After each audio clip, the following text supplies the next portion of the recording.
മഴ കാത്തു കഴിയുന്ന മനസ്സിന്റെ വേഴാമ്പൽ ഒരു മാരി മുകിലിനെ പ്രണയിച്ചു പൂവമ്പലത്തിൽ പൂജയ്ക്കു പോകുമ്പോൾ പൊന്നും മിന്നും നിന്നെ അണിയിക്കും ഞാൻ.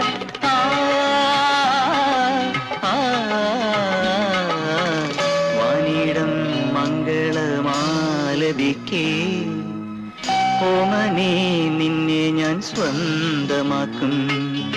ഈറന്നേഹം പൂവും കൊണ്ട് പൂജയ്ക്കായി ക്ഷേത്രത്തിൽ പോകുമ്പോൾ പൂങ്കാറ്റും സോപാനം പാടുമ്പോൾ പൂക്കാരി നിന്നെ കണ്ടു ഞാൻ.